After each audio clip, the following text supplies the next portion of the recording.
This is Swiss and Chips, your British guide to Switzerland. Hello and welcome, I'm Jo Fay. And I'm Simon Reed.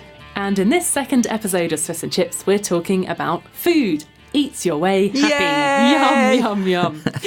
So before we get started, we just want to remind you this show is for you. Do you have questions about living in Switzerland? If you do, then we want to hear from you and we will answer those questions. That's a quality guarantee we can give you right now, I hope.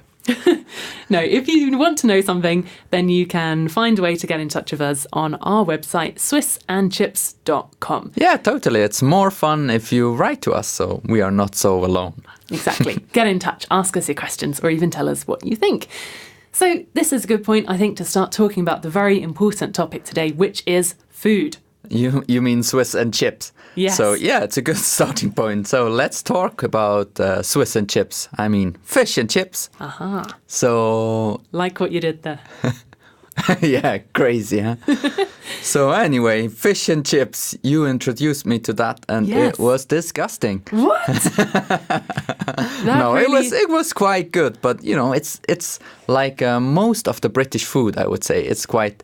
Excuse me? Well, it's quite, you know, fatty, oily, you know. Yummy.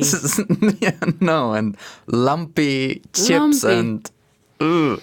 No, it was not too bad, but, you know, the chips, they were just... no.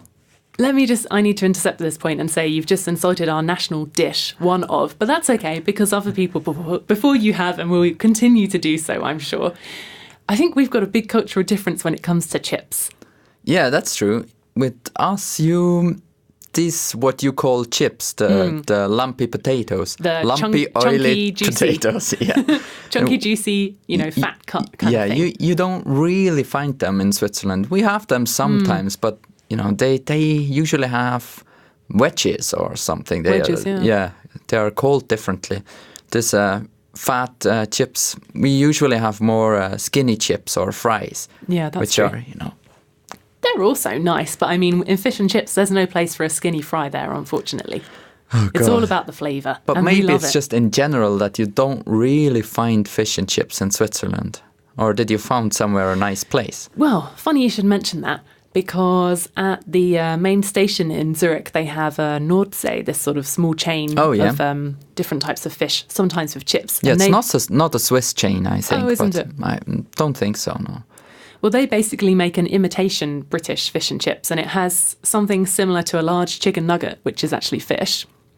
And then they attempt to make the chunky chips to go with it, and they have it in kind of a pretend newspaper. And that's basically the closest I found to fish and chips anyway, outside of a Irish pub. Yeah, probably we just don't have it because we don't have a sea around our country. So. That's a very good point, yes. Oh, by the way, the Nordsee probably comes from the Nordsee. Ah, yes. So, Good. Glad we cleared up that one. Yeah, let's go to another topic. This oily stuff is a bit too much for my stomach at the moment. Yeah, loads of discussions we had about sandwiches, didn't we? Oh, yes. Where do I begin when it comes to the sandwiches? Basically, there's a couple of things that I tried to introduce you to because I thought they were so fantastic. Fish and chips was number one on the list. That hasn't ranked too highly with you so far. And number two on the list of fabulous food that I wanted to share with you was the sandwiches from Marks and Spencer's. Well, you call them sandwiches. It's just as triangles in plastic, isn't it? No. That you find here at every gas station. There's a big difference between a Marks and Spencer sandwich and a sandwich you find at a petrol station in Switzerland. Let me tell you, the range of ingredients and contents they have between those two slices of bread is just fantastic. There's so much choice. I actually think they're very nice quality, nice bread. It's not kind of plasticky bread. But yes, it is different to the kind of sandwiches that you can buy in a bakery in Switzerland. So you called it bread, right? It is. The triangle you call bread. Yeah, see, that's the thing. We generally buy, you know, pre-sliced loaves of bread. And I think in Switzerland, people are generally buying a loaf of bread fresh from a bakery, you know, nicely made, smelling great, not sliced. Yeah, because the toast is like the rubbish of the real bread, isn't it? Well, I think that's just a difference of opinion there. Okay. Well, what else can you tell me about Swiss sandwiches? Well, a big surprise to me when I moved here was that there's always a slice of gherkin, a slice of tomato, and a slice of hard-boiled egg it's in every not so sandwich. dry. Yeah, I mean, that's kind of nice. But if you just want ham, then you're going to be disappointed. Yeah, but if you have a good slice of bread and ham, then it's very dry. Yeah, I mean, butter I would also like in there, obviously, as well. I see. Well, and when we talk about British food, the first cross my mind is the full English breakfast. Ah, yes, another fantastic meal that the British have shared with the world. It's like when you want to start your day with a feeling. Yeah. First of all, we don't eat a full English breakfast every day. Well, most people don't. Some people do, I assume. And some elements of it are disgusting, like black pudding, for example. I let you sample this before revealing exactly what was involved in that. Sorry about that. Yeah, what is it exactly? Oh, I also don't eat it very often, to be honest. Off the top of my head, it's something to do with dried blood. Oh, God. That's terrible. Dried blood with sausage, that's what you call a breakfast. Yeah, I mean, you're not going to eat that at 7 o'clock in the morning and then go to work, I don't think. But maybe on a Sunday at about 10 a.m, you might eat it kind of slowly and it's edging more towards lunchtime. Yeah, blood, sausage and beans. Perfect Great combination. So the Swiss breakfast is more like, fresh stuff, healthy bread, nice smelling, rich and Birchermüsli. Yeah, Birchermüsli and fruits and cheese, fresh cheese, that's a must. Oh, you're winning when it comes to breakfast, obviously. Yeah, has to be said, We can all be jealous of how you eat breakfast here in Switzerland. Yeah. And Birchermüsli, I have to say, I always thought muesli was quite disgusting before I moved here. Something that's supposed to be crunchy but then got soggy in yoghurt. Ugh. But now that I've had kind of not just pre-made shop-bought varieties, but maybe, the kind of version that you eat in Switzerland, something that might be slightly more homemade and isn't all squished together and been waiting in a packet for 2 weeks.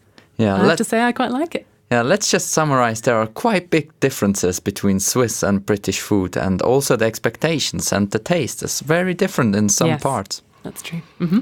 So now that we, have talked about some not so great things maybe and some better things, is there food you really love in Switzerland? Like, could you name, for example, 3 types of food that you love in Switzerland? Ooh, gosh, okay, you might have to help me out a little bit with the names here.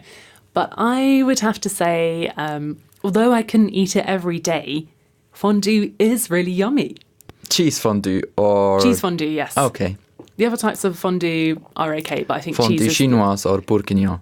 Yes, with oil or with bouillon. Which is like a kind of meat gravy water type thing, isn't it? Yeah, I think cheese... So fondue, the classic. Fondue, the classic, is... Before you go and eat it, you always feel slightly intimidated. Can I really go and eat so much cheese? Do I really want to? And as soon as you're there dipping a bit of bread or a slice of potato into cheese, it's just so yummy. And you think, why don't I eat that every day? With the gherkin. But never a gherkin for me personally. Number 2 on my list, and you're going to have to help me out with the name of this one, is kind of soup that has this extra large sausage inside it and also vegetables.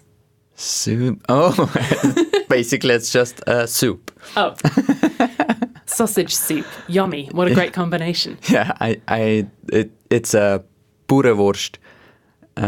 Farmer's sausage, I think it's called. Okay. I'm not very great in cooking. Oh, God. So that's nice. So we've got fondue, we've got the sausage soup, and You forgot the chocolate, but don't, You took the words right out of my mouth. Don't mention it, please. I was just about to say, it's got to be chocolate, because you just have chocolate everything here. So many different types, varieties, you're drinking it, you've got the ice cream, the amazing cakes. You even have, now I found out, lots of school children eat a bread roll with a chocolate stick inserted into the middle. Fantastic. Yeah, it's great. That's really yummy. Did you ever have the Pfüffli within the bread roll? What is that? No, the 5 franc chocolate thing in the bread roll. The stick? Not the stick. It's the bread roll, and then they have a golden 5 franc in the size of a small plate, but it's out of chocolate, and then you can put it in the middle. Did you never have that? No. Okay, I'll show you soon. Right, I know what we're doing after we finish this podcast. Basically, it's just a chocolate thing in a bread roll. Great. That may well move to number 1 on my list, I think. Okay, then let's go and get it. Great, let's go. Yeah, let's go. Thank you very much for listening. Goodbye. Bye.